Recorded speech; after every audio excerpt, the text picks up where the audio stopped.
Before railroads connected America coast to coast, the lifeline of the Wild West was the stagecoach. But stagecoaches couldn't run forever without stopping.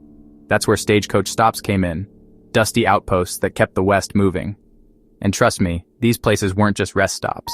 They were lifelines, danger zones, and sometimes the birthplace of entire towns. They kept people, mail, and gold moving across a vast, unsettled land.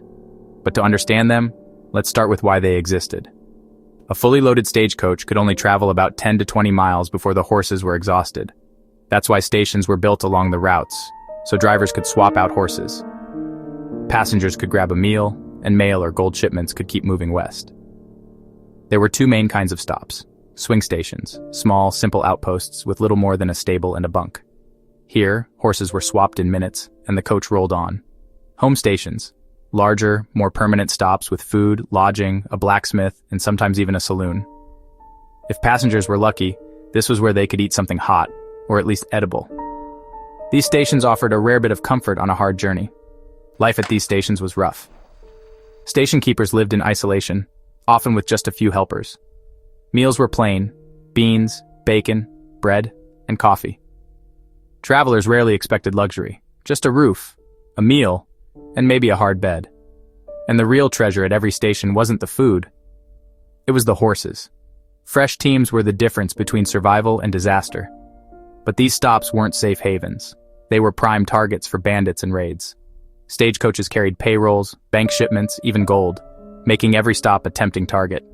Outlaws like Black Bart made legends out of robbing these lifelines. Sometimes raids turned violent: gunfire, shouted orders, a scramble for cover. Sometimes raiding parties even stole the horses directly from the corrals, leaving travelers stranded in the middle of nowhere. A stolen team could mean days or weeks before help arrived. The Butterfield overland mail route, running from Missouri to California, used more than 200 stops to cover nearly 2,800 miles of wilderness. Later, Wells Fargo became the symbol of stagecoach travel, with its bright red coaches and reliable station system. Some of these stops grew into frontier towns, while others faded into the dust once the railroad came through. Today, a handful of these old stops still survive, either preserved as museums or left as ghostly ruins. They remind us of a time when crossing the West meant dust, danger, and a hot plate of beans at a lonely station in the middle of nowhere. So next time you picture the Wild West stagecoach, don't just imagine the ride. Remember the stops along the way, the unsung outposts that kept America moving. They were lifelines, danger zones, and sometimes the seeds of towns. If you enjoyed this look at stagecoach stops, like and subscribe for more Wild West history. Thanks for watching.